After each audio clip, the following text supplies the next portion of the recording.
Chapter 6. How Riches Come to You. When I say that you do not have to drive sharp bargains, I do not mean that you do not have to drive any bargains at all, or that you are above the necessity for having any dealings with your fellow men. I mean that you will not need to deal with them unfairly. You do not have to get something for nothing, but you can give to every man more than you take from him. You cannot give every man more in cash market value than you take from him, but you can give him more in use value than the cash value of the thing you take from him. The paper, ink, and other material in this book may not be worth the money you paid for it, but if the ideas suggested by it bring you thousands of dollars, you have not been wronged by those who sold it to you. They have given you a great use value for a small cash value.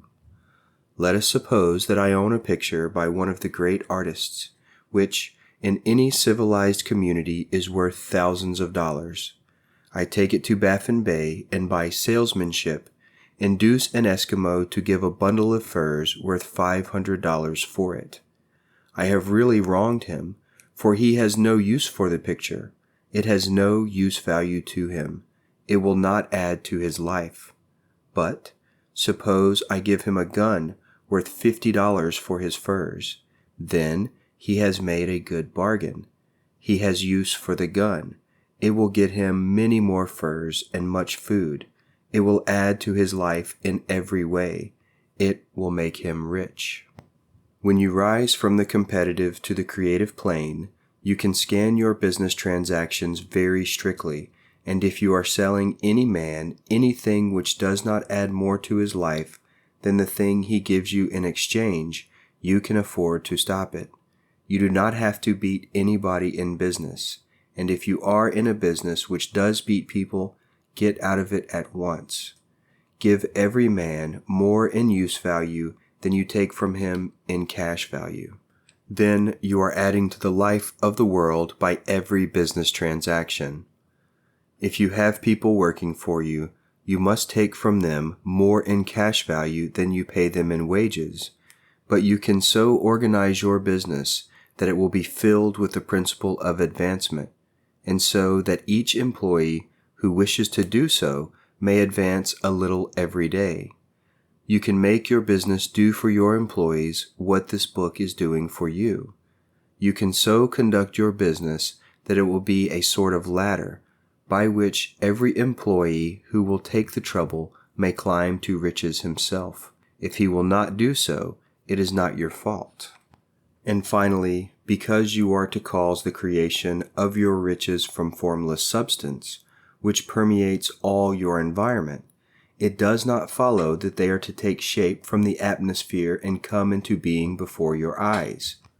If you want a sewing machine, for instance, I do not mean to tell you that you are to impress the thought of a sewing machine on thinking substance until the machine is formed without hands, in the room where you sit or elsewhere. But if you want a sewing machine, hold the mental image of it with the most positive certainty that it is being made or is on its way to you.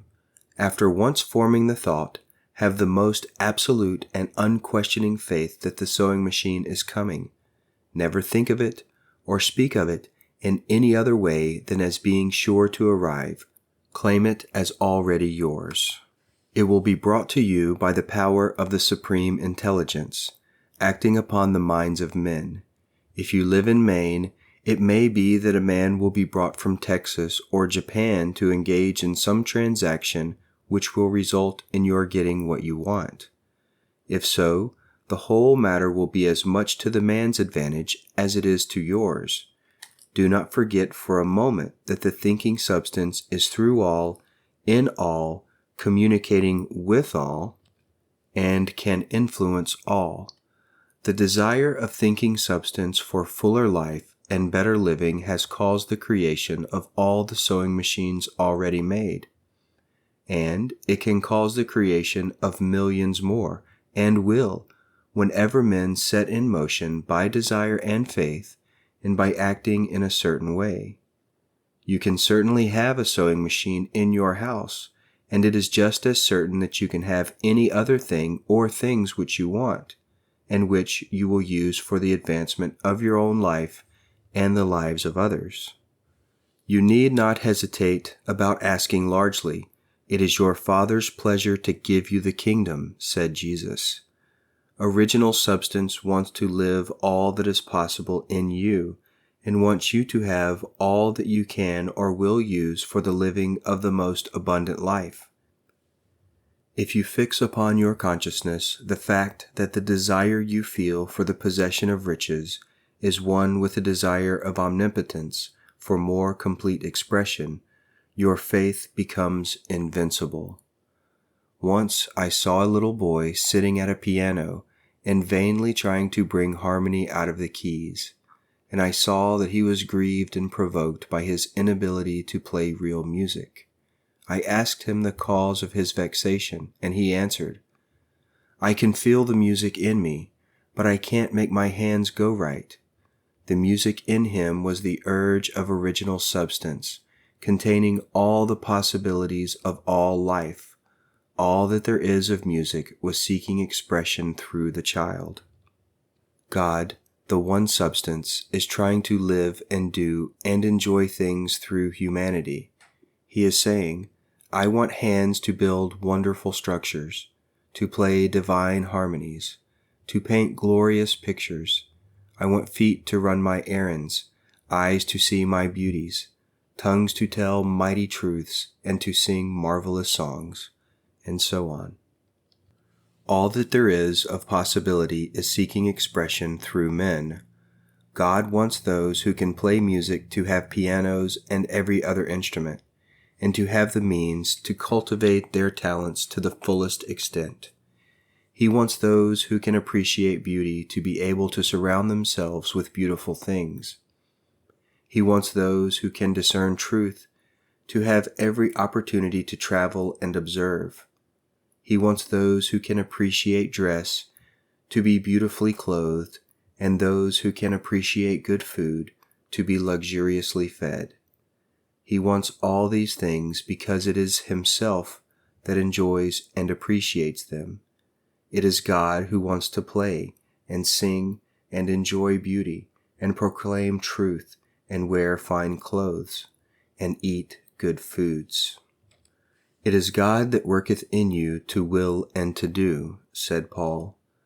The desire you feel for riches is the infinite seeking to express Himself in you as He sought to find expression in the little boy at the piano. So you need not hesitate to ask largely. Your part is to focalize and express the desires of God. This is a difficult point with most people. They retain something of the old idea that poverty and self-sacrifice are pleasing to God. They look upon poverty as a part of the plan, a necessity of nature. They have the idea that God has finished His work and made all that He can make, and that the majority of men must stay poor because there is not enough to go around. They hold to so much of this erroneous thought that they feel ashamed to ask for wealth. They try not to want more than a very modest competence, just enough to make them fairly comfortable. I recall now the case of one student who was told that he must get in mind a clear picture of the things he desired, so that the creative thought of them might be impressed on formless substance. He was a very poor man living in a rented house and having only what he earned from day to day, and he could not grasp the fact that all wealth was his. So after thinking the matter over, he decided that he might reasonably ask for a new rug for the floor of his best room and an anthracite coal stove to heat the house during the cold weather. Following the instructions given in this book, he obtained these things in a few months, and then it dawned upon him that he had not asked enough. He went through the house in which he lived and planned all the improvements he would like to make in it. He mentally added a bay window here and a room there until it was complete in his mind as his ideal home, and then he planned its furnishings. Holding the whole picture in his mind, He began living in the certain way and moving toward what he wanted, and he owns the house now and is rebuilding it after the form of his mental image. And now, with still larger faith, he is going on to get greater things. It has been unto him according to his faith. And it is so with you and with all of us.